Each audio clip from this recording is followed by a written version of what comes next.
Amém? Se você tem uma Bíblia aí na tua mão, abra em Lucas, no capítulo 10, no verso 25 até o 37. Lucas, capítulo 10, nós vamos ler a partir do verso 25. Glória a Jesus.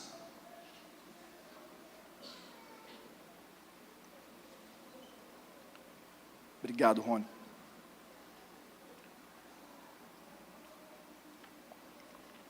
Glória a Deus. Todos acharam? Amém? Todos acharam? Amém. Glória a Deus. A palavra do Senhor diz assim: E eis que se levantou um certo doutor da lei, tentando-o e dizendo: Mestre, o que farei para herdar a vida eterna? E ele lhe disse: O que está escrito na lei? Como lês? E respondendo ele, disse: Amarás o Senhor teu Deus de todo o teu coração, e de toda a tua alma, e de todas as tuas forças, e de todo o teu entendimento, e ao teu próximo como a ti mesmo. Jesus respondeu: Respondeste bem, faze isso e viverás. Ele, porém, querendo justificar-se a si mesmo, disse a Jesus: E quem é o meu próximo? E respondendo Jesus disse: Descia um homem de Jerusalém para Jericó, e caiu nas mãos dos salteadores, os quais o despojaram, e espancando-o, retiraram, deixando-o meio morto. E ocasionalmente descia pelo mesmo caminho certo sacerdote, e vendo-o, passou de largo, passou longe, atravessou a rua, foi para o outro lado. Verso 32, e de igual modo também um levita, chegando àquele lugar, vendo-o, passou de largo. Mas um samaritano, que ia de viagem, chegou ao pé dele, e vendo-o, moveu-se de íntima compaixão, e aproximando-se, atou-lhe as feridas, aplicando-lhe azeite e vinho, e pondo-o sobre sua cavalgadura, levou-o para uma estalagem, e cuidou dele. E partindo ao outro dia, tirou 2 dinheiros, e deu ao hospedeiro, e disse-lhe: Cuida dele, e tudo o que demais gastares, eu te pagarei quando voltar. Qual, pois, destes 3 te parece que foi o próximo daquele que caiu nas mãos dos salteadores? Ele disse: O que usou de misericórdia para com ele. Disse, pois, Jesus: Vai e faze da mesma maneira. Glória a Deus. Senhor, nós estamos com os nossos ouvidos bem atentos, com o nosso coração aberto, com os nossos pensamentos, Senhor, voltados para a Tua palavra, debruçados sobre a Tua verdade. Queremos, Senhor, que ela traga sobre nós toda transformação, mudança, renovação de mente que nós precisamos, para fazermos aquilo que o Senhor nos chamou para fazer de maneira que agrade o Senhor, e não somente fazer por fazer. Nós queremos, Senhor, que aquilo que nós estamos entregando ao Senhor seja para glorificar o Teu nome. Por isso nós pedimos que a Tua palavra ela nos aperfeiçoe nessa manhã, que ela crie em nós aquilo que ainda não existe, mas que já deveria existir, e que ela seja como uma espada matando, Senhor, tudo aquilo que ainda há em nós que já não deveria estar mais. Em nome de Cristo Jesus eu te peço, Senhor, transforme as nossas vidas pelo poder da Tua palavra, em nome de Jesus, amém e amém. Glória a Deus. Hoje eu quero falar sobre legalismo, fé e graça.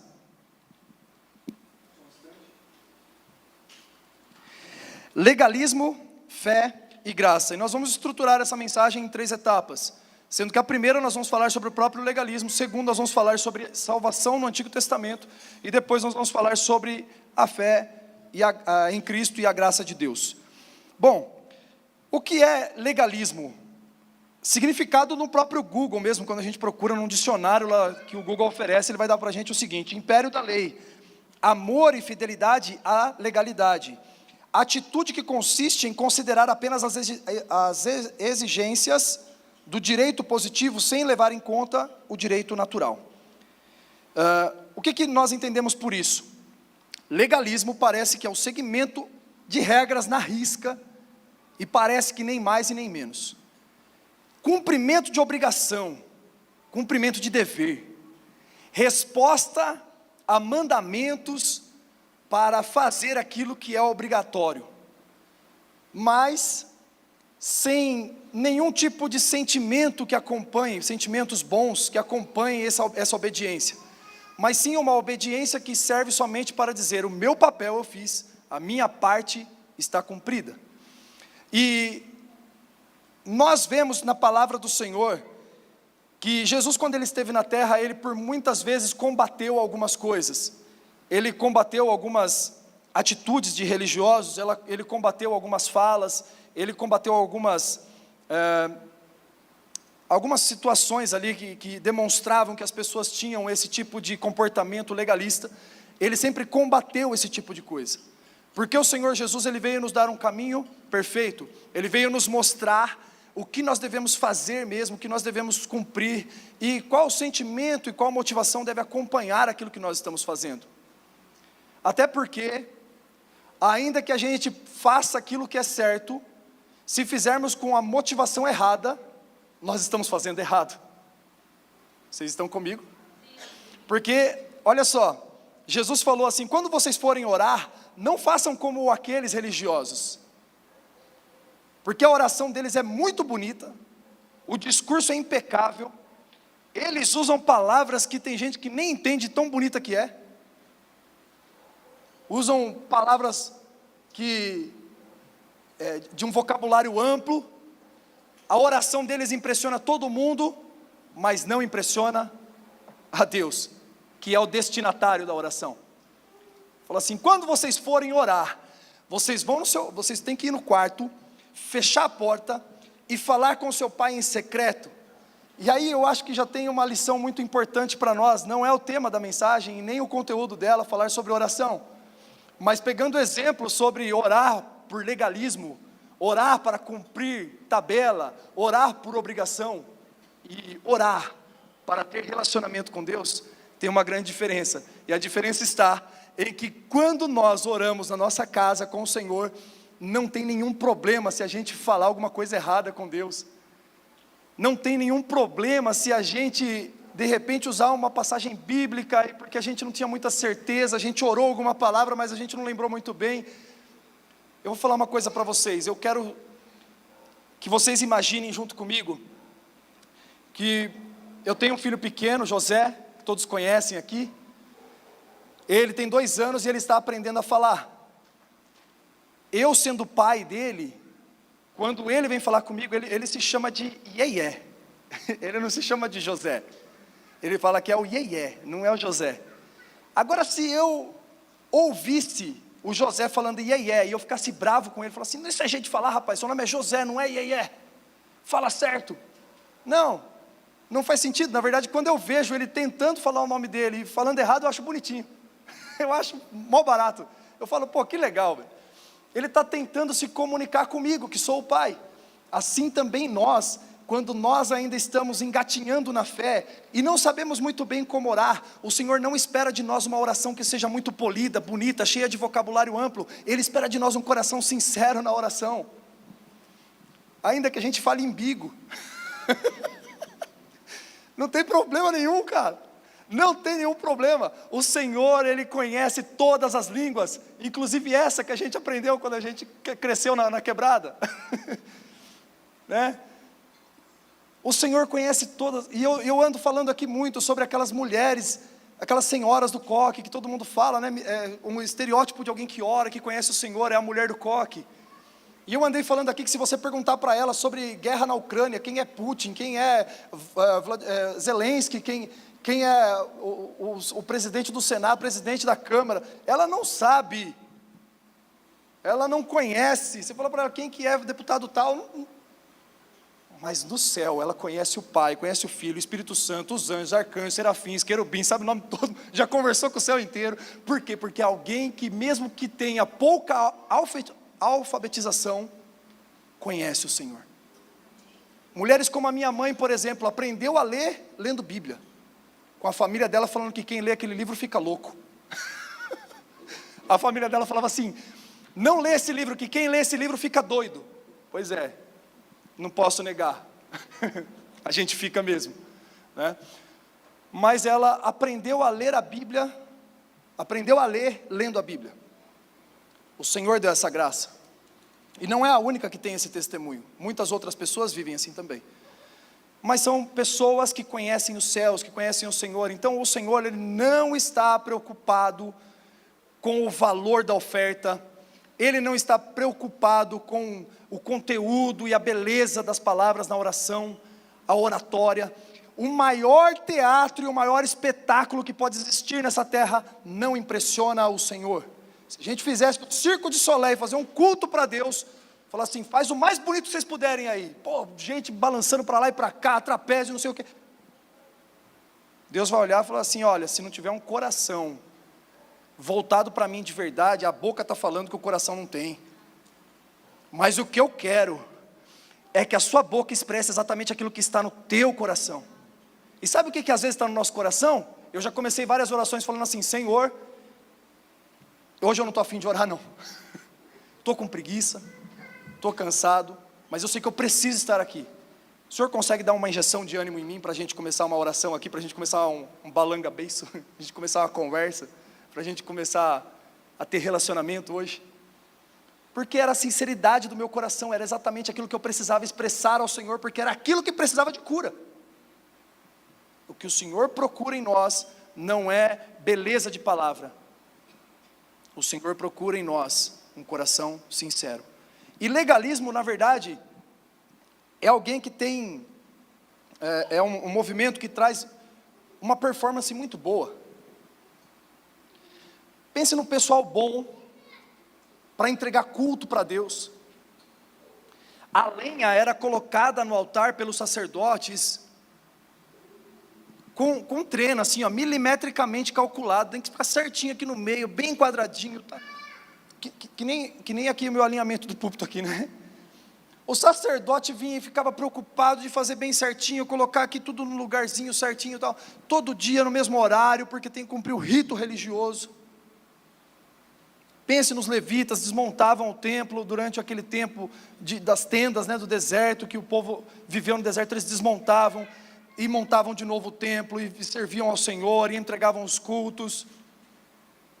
Pensa num pessoal que tinha uma boa performance, eram os levitas e os sacerdotes. Mas o que o Senhor Jesus nos mostra aqui?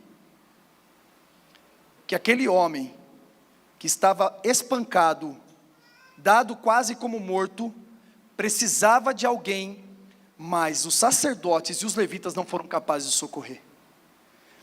Jesus, nesse momento, Ele está dando para nós uma lição completa do que é a história bíblica, do que é as maneiras de Deus governar a terra. Ele está mostrando para nós certinho: olha assim, teve uma temporada que o homem caiu, foi espancado. Por quê, gente? Pelo pecado. Aquele homem que estava meio morto é Adão, o primeiro Adão, caído lá no jardim, precisando de alguém que o socorra.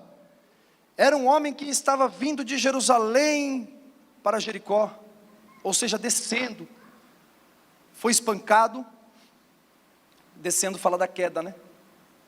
Foi espancado, foi dado como meio morto, mas o movimento e o ministério sacerdotal tinha o papel de tentar consertar isso. Não que o plano de Deus no início foi frustrado, e que isso não era, foi um plano de Deus que não deu certo, ele tinha um plano B que era Jesus, não. O Cordeiro foi imolado desde a eternidade. Mas Deus quis que toda a história trouxesse mais glória para o nome de Jesus, nesse formato, mostrando que homem nenhum seria capaz de resolver o problema do homem caído. Então o sacerdote, por mais impecável que fosse a performance dele, ele não era capaz de resolver o problema daquele homem que estava dado como meio morto.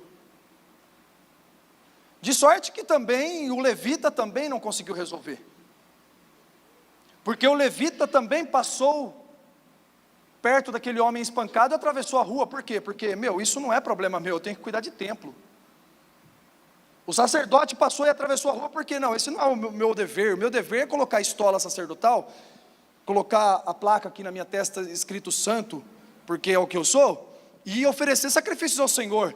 Isso aí é problema dos outros. Eu não quero saber de gente espancada, eu não quero saber de homem caído, eu não quero saber de homem pecador, eu não quero saber de homem depravado, eu não quero saber de homem imoral, eu quero fazer o meu papel.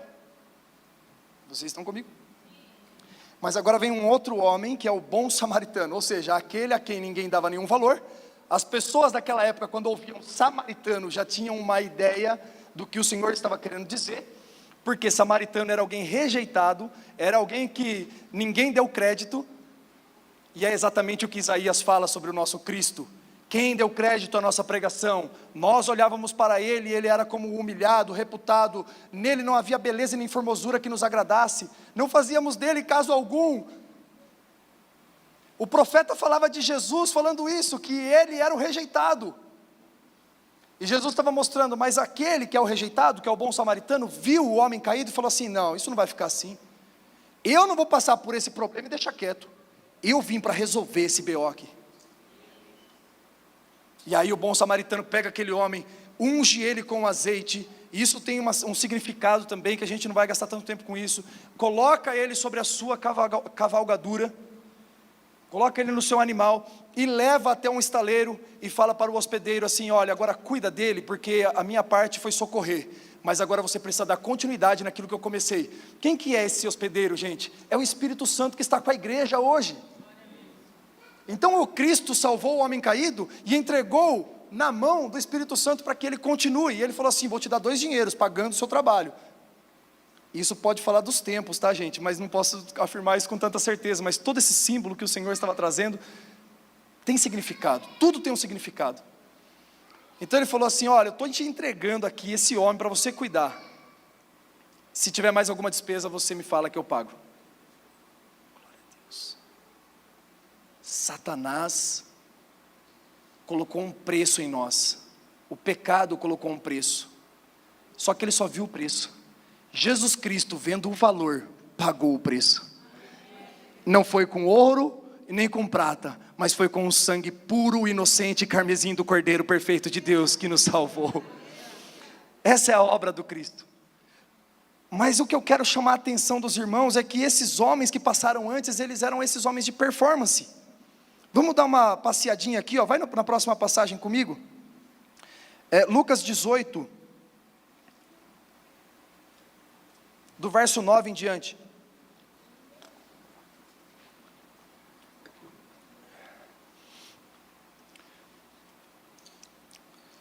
E disse também esta parábola: uns que confiavam em si mesmos, crendo que eram justos e desprezavam os outros. 2 homens subiram ao templo a orar, um era fariseu e o outro era publicano.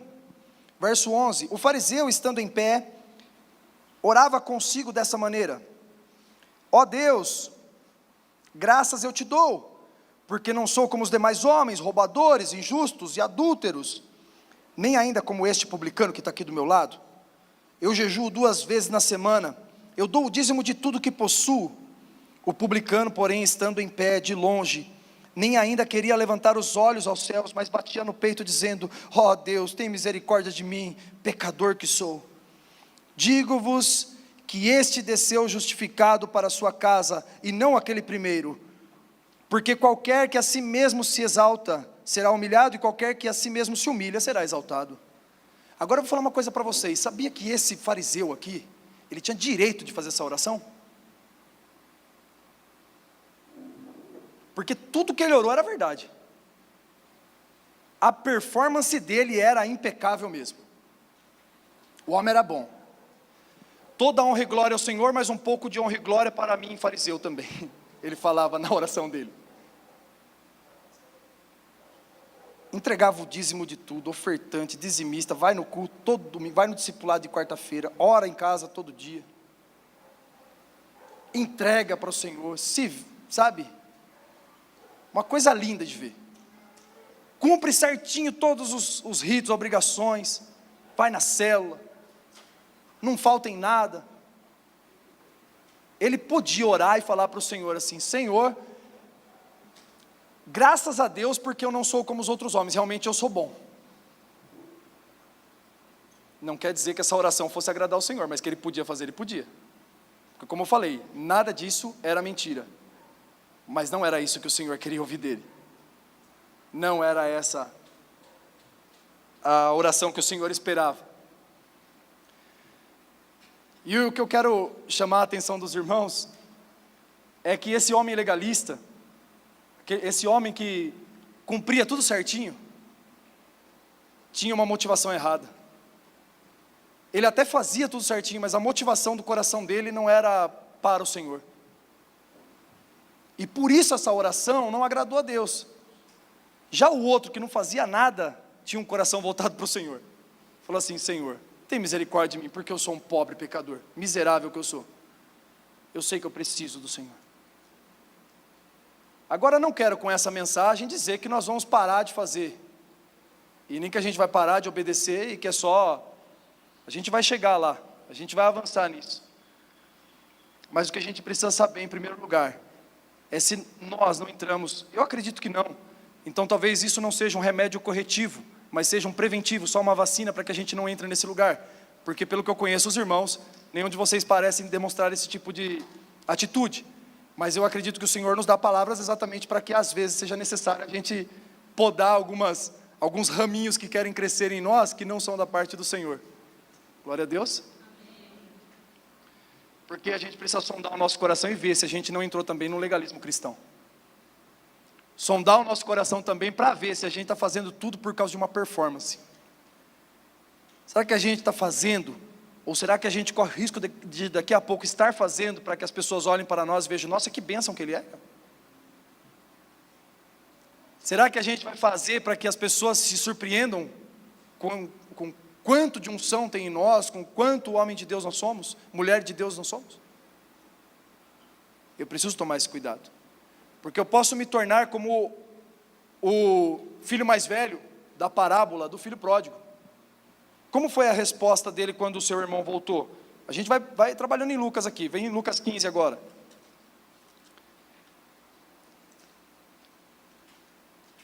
O irmão dele, para quem não conhece, vamos fazer um beabá aqui, um arroz com feijão.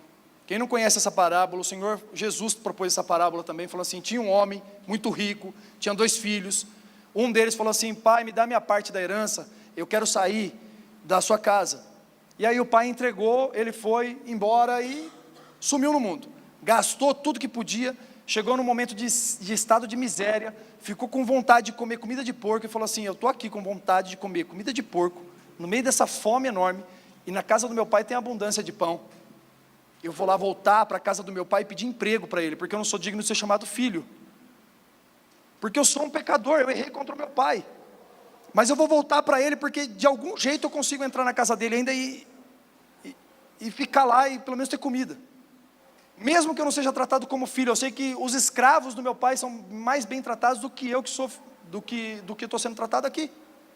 Vou voltar para a casa do meu pai. Quando ele volta, o pai faz uma festa, o pai abraça o filho e fala: que bom que você voltou, meu filho estava morto e reviveu, pôs um anel no dedo dele, chamou de filho. Assim fomos nós, quando nós voltamos para o Pai, voltamos para Jesus. Assim fomos nós, quando estávamos perdidos no pecado, a gente caiu em si, né, como a Bíblia fala do filho pródigo. Fala assim: eu preciso voltar para a casa do meu pai, eu preciso voltar para Jesus, eu preciso voltar para Deus. E a gente voltou, e o pai fez essa festa, e se alegrou muito porque a gente veio, mas o legalista estava lá também. O filho mais velho era o cara que fazia tudo certinho. Verso 22 de Lucas 15.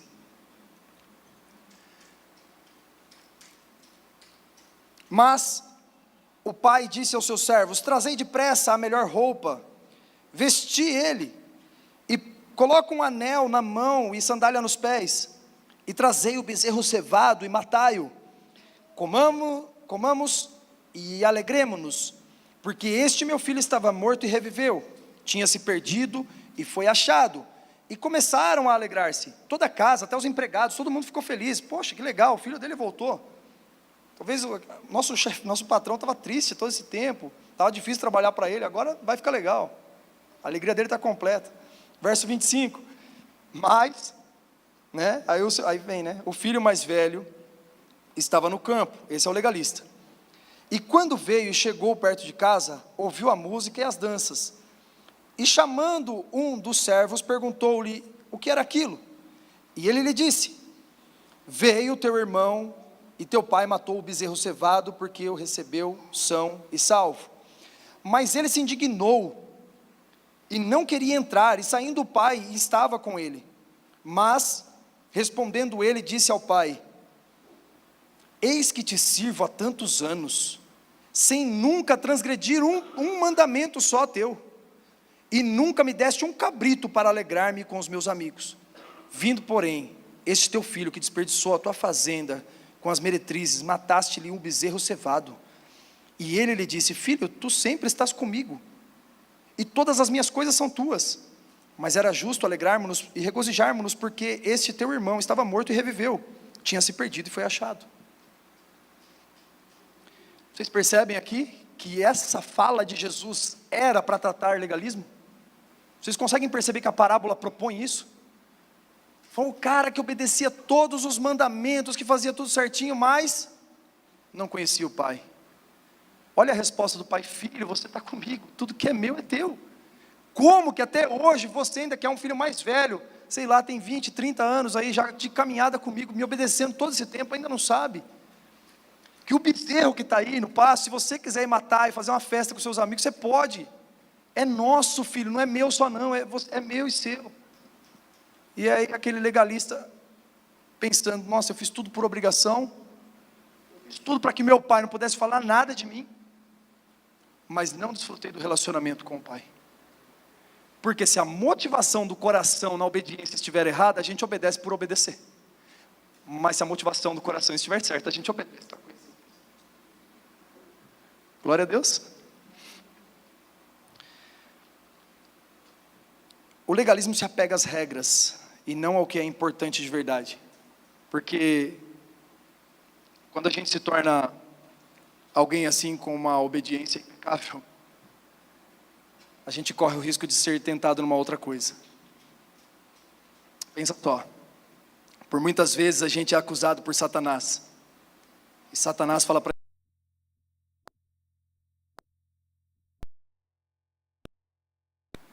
que é do quê? De orgulho da própria santidade. Esse filho mais velho tinha um pouco disso. Ele falou assim: pai, eu te obedeci em todos os teus mandamentos, nunca te obedeci uma ordem tua. Mas agora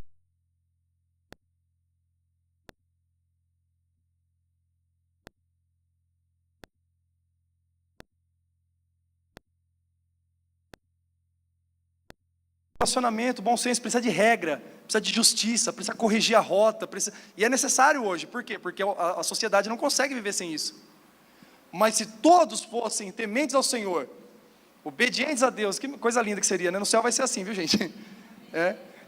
Na glória, na eternidade vai ser assim. Todo mundo obedecendo o Senhor, temendo o Senhor, não precisa de regra de convivência, não precisa de lei. Porque legalismo é apego à lei, apego à regra. E às vezes o próprio relacionamento. Falando de acampamento, foi esses dias, né? Ela foi para um acampamento e ela tinha uma menina pequena, na época, assim, uns 4 ou 5 anos. Essa menina estava com fome. A cozinha estava lá, ninguém podia entrar na cozinha.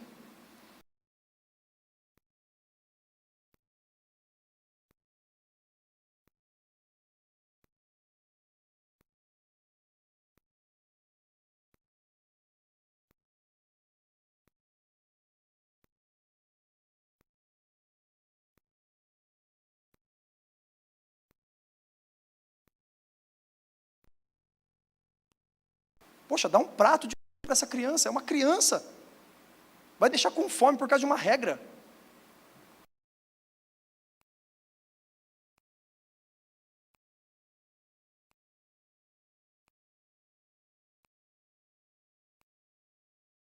Não coloque regras antes dos relacionamentos. Os relacionamentos são mais importantes. Os relacionamentos são sempre.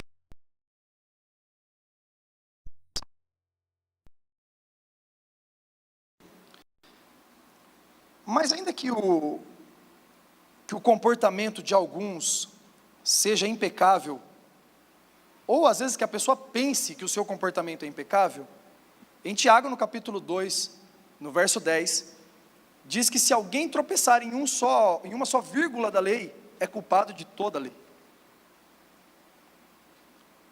Então, eu imagino, porque qualquer que guardar toda a lei e tropeçar em um só ponto, tornou-se culpado de todos os outros pontos. E eu tenho certeza de que nenhum homem nessa terra, nenhum homem que já viveu nessa terra, exceto Jesus, tenha conseguido viver uma vida inteira sem desobedecer nem sequer um ponto da lei. Mas se alguém desobedeceu um único ponto, se torna culpado de toda a lei. No fim das contas, o legalista, por mais impecável que seja o seu comportamento, sua obediência, no fim das contas, quando ele passa o traço assim, vai fazer o fechamento, não bate. E não bate por quê? Porque em algum momento, ele pensou alguma coisa. Em algum momento, ele fez escondido. Em algum momento, alguém não estava vendo, ele foi lá e achou melhor se safar. E é nesse momento que o homem se torna culpado de todos os pontos. Mas uma coisa que eu acho interessante é que Jesus, quando perguntavam para ele sobre salvação, eu não tinha pensado nisso até ontem, para falar a verdade para vocês. Ele não mandava as pessoas para ele mesmo. Está certo que para os seus discípulos ele falou, e para muita gente ele falou, eu sou o caminho, a verdade, a vida, ninguém vai ao Pai senão por mim. Mas quando falava assim, o que eu faço para ser salvo? Se essa pergunta viesse para Jesus, ele não falava assim, aceite o Cristo, que sou eu, e você será salvo. Qual que era a resposta de Jesus? Toda vez que alguém perguntava para Jesus sobre salvação, ele levava as pessoas à lei. Olha que coisa curiosa, né, gente? O jovem rico perguntou para ele, Senhor, o que eu faço para herdar a vida eterna? Ele falou assim, você já obedece os mandamentos? Vocês lembram disso? Então, se nós olharmos, por exemplo, para o Lucas 10 que a gente começou lendo, Lucas 10, ali do bom samaritano, o começo da conversa foi essa. O que eu faço para herdar a vida eterna? Ele falou assim, o que você entende quando você lê a lei? Amarás o Senhor teu Deus, ama o teu próximo como a ti mesmo. Falou, pois bem, é isso aí, faz isso que você vai se salvar. Por que será que Jesus fazia isso, se a lei, ela não tem essa capacidade de trazer salvação, né? Porque lá em Lucas, também no capítulo 16, no verso 19 até o 31, o Senhor propõe uma parábola ali também. E ele fala do Lázaro e do homem rico. E é curioso que, quando o homem rico, quem conhece essa passagem? Deixa eu ver. O Lázaro e o rico? Bom, alguns não conhecem. Vamos lá. Vamos ler então. Ora, havia um homem rico, e vestia-se de púrpura e de linho finíssimo, e vivia todos os dias regalada e esplendidamente. Havia também um certo mendigo que sentava na frente da sua porta, chamado Lázaro, né, que jazia cheio de chagas à porta daquele, e desejava alimentar-se com as migalhas que caíam da mesa do rico, e os próprios cães vinham lamber-lhe as chagas. E aconteceu que o mendigo morreu, e foi levado pelos anjos para o seio de Abraão, que é um lugar de salvação, assim, é uma linguagem de um lugar onde as pessoas ficavam num lugar bom, aguardando o dia do juízo. E morreu também o rico, e esse foi sepultado. E no inferno, ergueu-se os olhos, estando em tormentos, e viu ao longe Abraão e Lázaro no seu seio. E clamando disse, Pai Abraão, tem misericórdia de mim, e manda Lázaro que molhe na água a ponta do seu dedo, e me refresque a língua, porque estou atormentado nesta chama. Disse, porém, Abraão, filho, lembra-te de que recebeste os teus bens em tua vida, e Lázaro somente males, e agora este é consolado, e tu é atormentado. E além de tudo isso, está posto um grande abismo entre nós e vós, de sorte que os que quisessem passar daqui para vós, não poderiam, nem tampouco de lá passar para cá. E disse ele: rogo-te, pois, ó Pai, que mandes a casa de meu pai. Agora eu quero que vocês prestem bastante atenção, porque nesse momento, a gente vai perceber que tem uma solução aqui, que é proposta pelo rico, e que tem uma resposta, que é assim: pois tenho 5 irmãos, para que lhes dê testemunho, a fim de que talvez eles se salvem. A gente estava aqui no verso 28, pois tenho 5 irmãos, para que lhes dê testemunho, a fim de que não venham também para este lugar de tormento. E disse-lhe a Abraão: eles têm Moisés e os profetas, ouçam-nos. Esse verso 29 é o ponto onde eu quero fixar a nossa atenção. Mais uma vez Jesus propôs que se as pessoas olhassem para Moisés e para os profetas, e ouvissem o que eles falaram, talvez eles fossem salvos. Vocês estão comigo ainda? Por que Jesus fazia isso? Se quando nós olhamos para a lei, nós vemos que nela não há salvação. O próprio apóstolo Paulo escreveu em Romanos, no capítulo 8, no capítulo 3. Vamos dar uma olhadinha aqui, ó. Romanos capítulo 8, do verso 1 ao 4. Portanto, agora nenhuma condenação há para os que estão em Cristo Jesus, que não andam segundo a carne, mas segundo o Espírito. Porque a lei do Espírito de vida em Cristo Jesus me livrou da lei do pecado e da morte. Porquanto o que era impossível à lei, visto como estava enferma pela carne, Deus enviando o seu Filho, em semelhança da carne e do pecado, pelo pecado condenou o pecado na carne, para que a justiça da lei se cumprisse em nós, que não andamos segundo a carne, mas segundo o Espírito. O verso 3, é onde a gente pode focar, que o apóstolo Paulo fala assim: o que era impossível à lei, que é o que? Trazer aperfeiçoamento para a salvação. O Senhor Jesus pôde cumprir, vindo e morrendo em nosso lugar, porque nele se cumpriu a lei.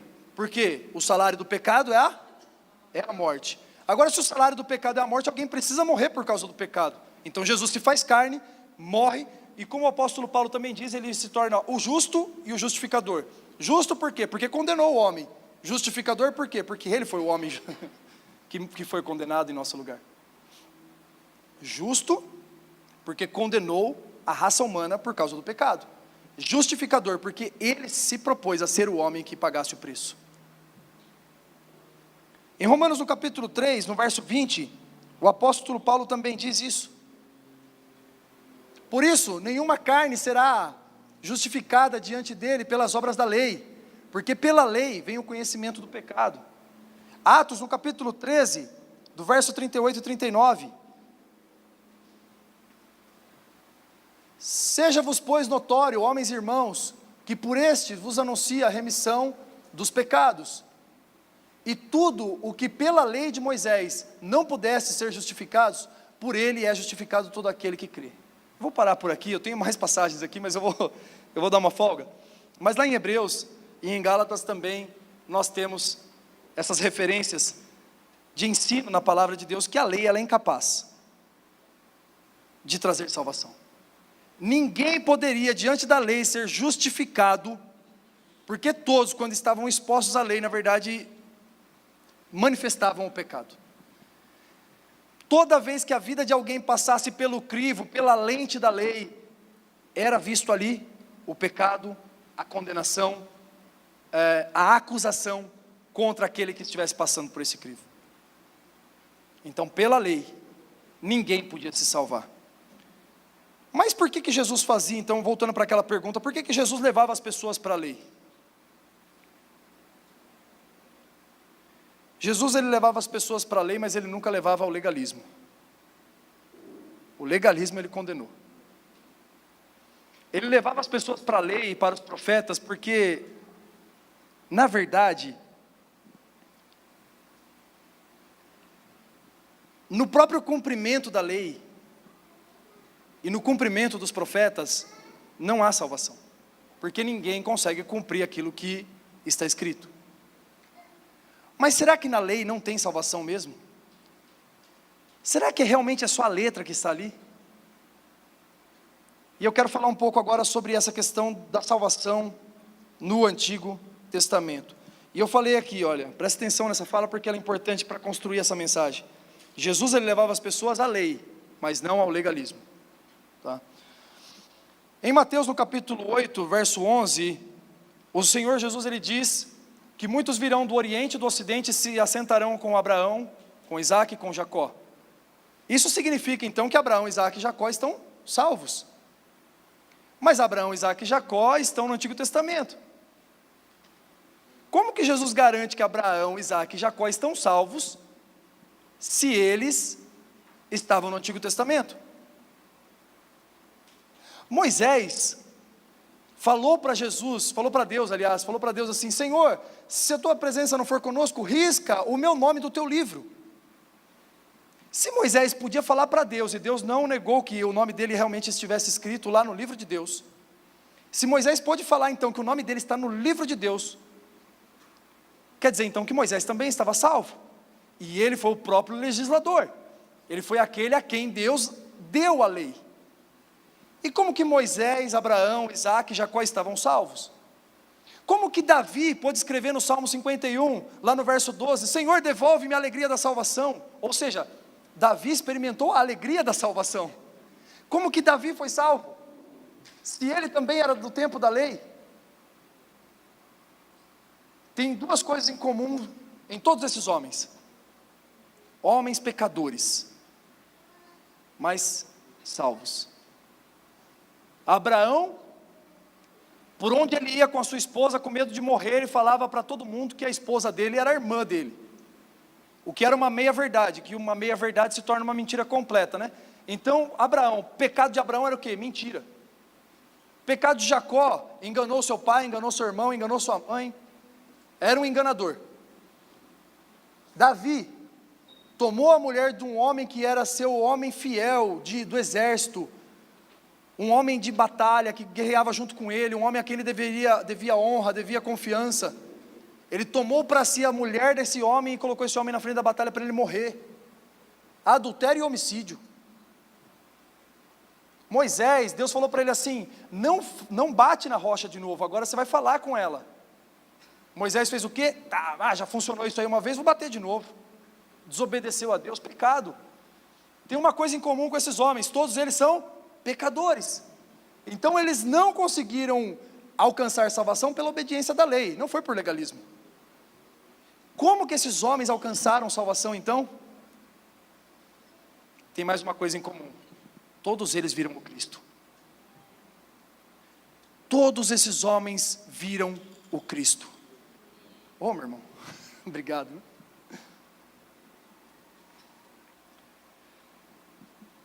Abraão,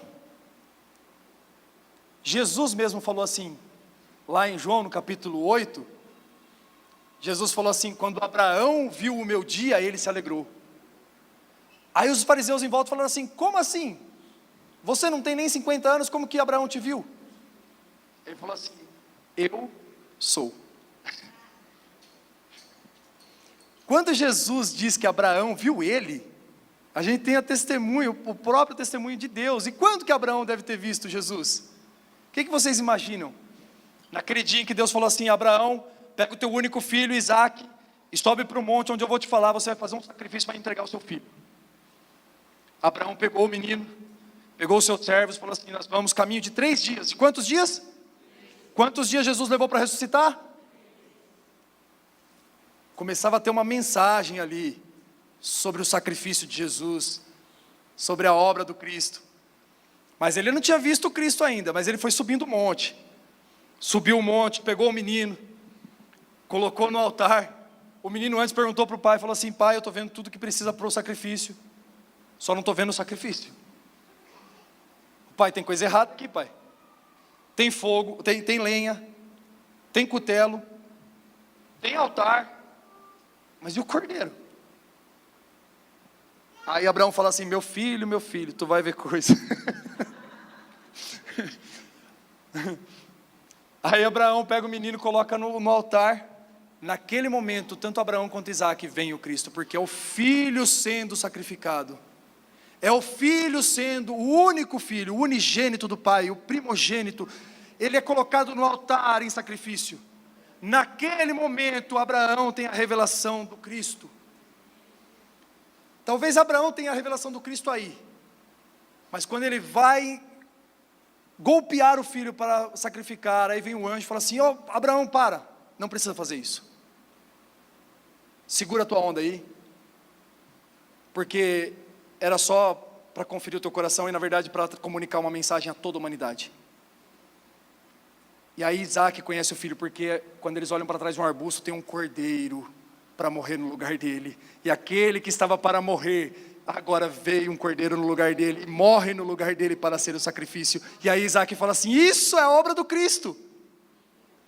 Jacó, quando foi passar o val de Jaboque, ele estava com as suas mulheres, com as suas crianças, mas ele teve um momento, ele falou assim: agora vocês vão para frente que eu vou ficar sozinho aqui. E naquele momento, ele se deparou com o anjo do Senhor. Quando a Bíblia fala o anjo do Senhor, com letra maiúscula, está falando de uma teofania, de uma manifestação do próprio Cristo no Antigo Testamento. E naquela noite Jacó lutou com aquele anjo a noite toda. Quando Jacó lutou com ele, no final ele falou assim: agora eu preciso que você me abençoe, porque esse UFC todo aqui não foi à toa. E aí ele falou assim: então me fala qual é o teu nome. É Jacó. Ele falou assim: pois agora não vai ser mais. Você lutou como um príncipe e agora você será chamado Israel, porque agora seu nome não é mais circunstancial, como a sua mãe achou que era, porque você sempre foi Israel, só estou trazendo a sua identidade. Naquele momento ele viu o Cristo. Ele falou: ninguém podia mudar a minha identidade, ninguém pode fazer isso se não for o próprio Criador, se não for aquele que é eterno, se não for aquele que é com Deus. Moisés, em Deuteronômio no capítulo 28, ele falou assim: haverá um dia que o Senhor Deus vai enviar um semelhante a mim, ou seja, um legislador e um libertador. E quando Moisés comunica isso ao povo, quer dizer que de Deus ele recebeu a mensagem de que ele viu o Cristo. Eu imagino o papo de Moisés com Deus, e Deus falando assim: Moisés, senta aqui, deixa eu falar uma coisa, eu tenho um plano, tudo que vai acontecer é assim, assim, assado, mas olha, você vai levar esse povo para a terra, eles vão errar muito, o pecado vai continuar proliferando na terra, vai aumentar, mas eu tenho um plano, meu filho está guardado na eternidade, eu vou mandar ele. E aí Moisés fala assim: tá bom, eu vou comunicar para o povo. Posso falar, Deus? Pode. Aí ele vai falar: gente, recebi notícia do Senhor, ele vai enviar um semelhante a mim. Moisés viu o Cristo no Antigo Testamento. E Davi viu o Cristo muitas vezes, porque o Salmo 22, o Salmo 2, o Salmo 16, o Salmo 40, falava assim: eles tiraram sorte sobre as minhas roupas, nenhum osso do teu servo será quebrado, eu estou rodeado de malfeitores. Tudo isso falava da obra do Cristo na cruz. Ou seja, o que tem de comum em todos esses homens é que mesmo no Antigo Testamento eles viram o Cristo, e Cristo é o único que pode trazer salvação. E quando Jesus falava para as pessoas assim: o que a lei diz, o que os profetas dizem? Eles falavam: diz isso, diz aquilo, aquilo outro. Ele falava: pois bem, então vai. Leia, medite, vai de novo para a lei, porque nela está o Cristo, é só você prestar atenção que você vai me achar lá. Olha para o Cristo que você vai achar lá. Alguém pode dizer assim: mas pastor, a revelação não estava completa para eles, nem para nós. O que nós temos por enquanto é um espelho, um material polido, a gente conhece em parte. Em parte conhecemos, em parte profetizamos, mas um dia aquilo que é em parte será aniquilado, e nós vamos conhecê-lo como nós somos conhecidos. Então, eu sei que nós temos uma mensagem mais completa, mais clara, vista, ouvida por muitas pessoas, testemunhada por elas. Eu sei que para nós é mais fácil, mas em 1 Pedro, no capítulo 4, verso 6, mostra que Jesus não deixou barato todos aqueles que estavam no Antigo Testamento, e apesar de ter se manifestado várias vezes, para Isaac, para Abraão, para Jacó, para Moisés, e muitos outros homens que são salvos no Antigo Testamento, quando ele morreu, a Bíblia fala, lá em Efésios também, ele diz assim: quem é aquele que subiu, senão aquele mesmo que desceu nas mais profundezas, nos lugares mais profundos da terra, e levou cativo o cativeiro, roubou a chave da morte das mãos de Satanás. Mas em 1 Pedro, no capítulo 4, verso 6, diz assim: porque por isso foi pregado o evangelho também aos mortos, para que na verdade fossem julgados segundo os homens na carne, mas viessem segundo Deus em espírito. O que foi pregado, gente? Só os 6 mesmo. O que foi pregado? O evangelho. Eu não entendo outra coisa. Se eu ler, alguém consegue entender alguma outra coisa? Pode falar aqui. Mas alguém consegue entender alguma outra coisa além desse versículo, falando que o evangelho foi pregado aos mortos? Jesus morreu e só ressuscitou ao 3º dia. Nesse intervalo, ele desceu à mansão dos mortos e falou: olha, está consumado. Todos os sacrifícios que vocês entregavam dia após dia, todo aquele esforço para obedecer à lei, tudo aquilo que vocês viram, muitos de vocês até tentaram fazer, esse legalismo, acabou, porque o sacrifício perfeito foi entregue, o sacrifício que era já imolado desde a eternidade foi consumado. Eu morri em favor de vocês. E naquele momento deve ter um apelo, e aí muitos mortos aceitaram Jesus. É o que passa na minha cabeça, eu não consigo imaginar outra coisa. Mas mesmo quem olhava para a lei e para os profetas conseguiam ver o Cristo nele, porque toda a Bíblia fala de Jesus. Ele é o pano vermelho na janela de Rabi, ele é o cordeiro pascal, ele é o Davi que derruba o Golias, porque ele é o nosso valente que luta em nosso lugar. Ele é a serpente de bronze que foi levantada no deserto.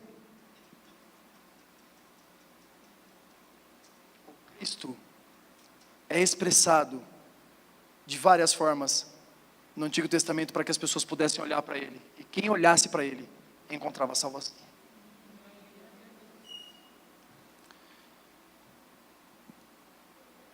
E nós vemos isso confirmado em João no capítulo 3, no verso 14, que diz assim: porque assim como Moisés levantou a serpente no deserto, assim também importa que o Filho do Homem seja levantado, para que todo aquele que nele crê não pereça, mas tenha a vida eterna.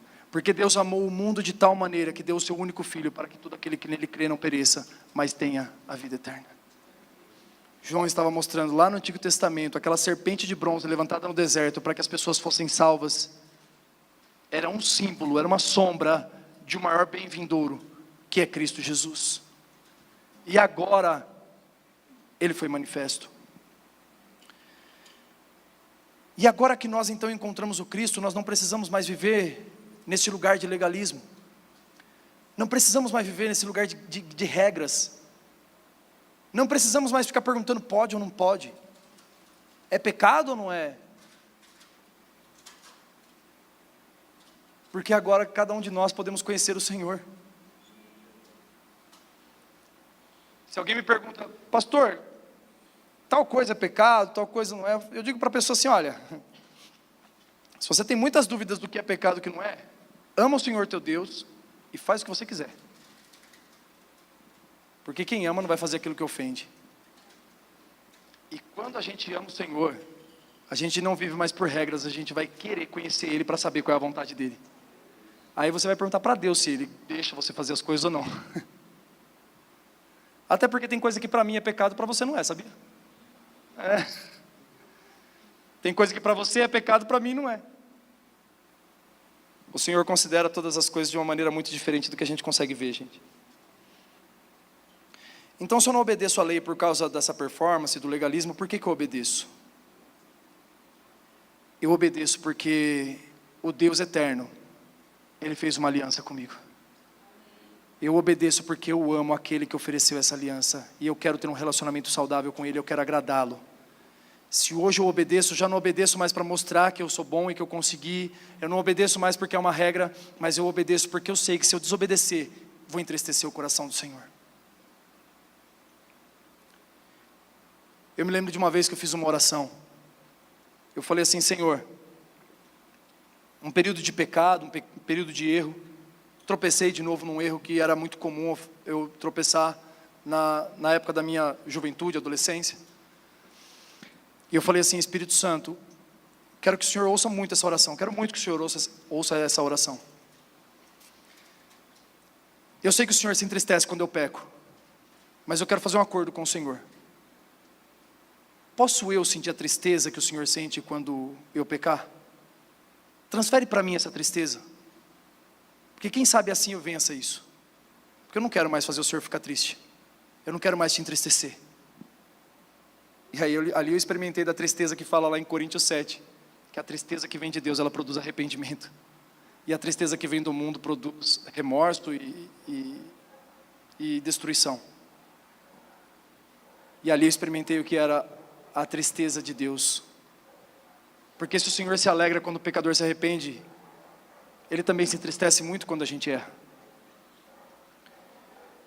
Mas agora a motivação do nosso coração já não é mais obedecer para poder falar que a gente é bom.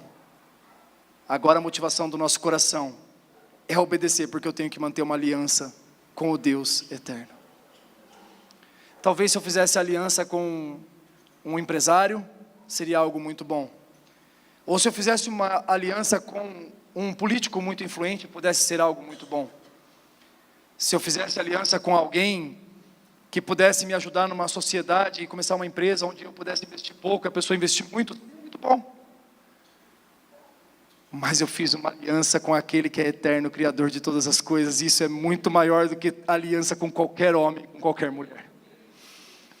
Apesar de ter me aliançado com uma esposa linda e ter construído uma família maravilhosa com ela, a aliança que eu tenho com o Senhor é ainda muito, muito mais excelente do que a aliança que eu tenho com a minha esposa. E eu sei que a aliança com a minha esposa é parte da minha aliança com Deus, mas não há como negar que a maior aliança que nós podemos ter é a aliança com o Senhor.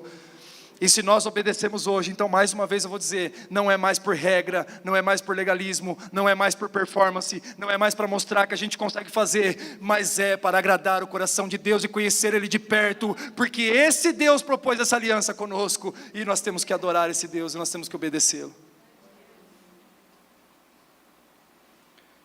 Em João, no capítulo 14, verso 21, Jesus diz assim: se vocês guardarem os meus mandamentos, vocês serão meus amigos. Aquele que tem os meus mandamentos e os guarda, estes são os que me amam. Por isso agora então, a graça de Deus não vem somente para perdão de pecados, ela nos capacita a obedecer a lei, ela nos capacita a obedecer. A lei é ineficaz para o aperfeiçoamento, mas a graça é completa. Ela tira, perdoa os pecados do pecador, mas não só isso. A graça de Deus dá uma nova vida transformada para todos nós. Glória a Jesus. Quero te...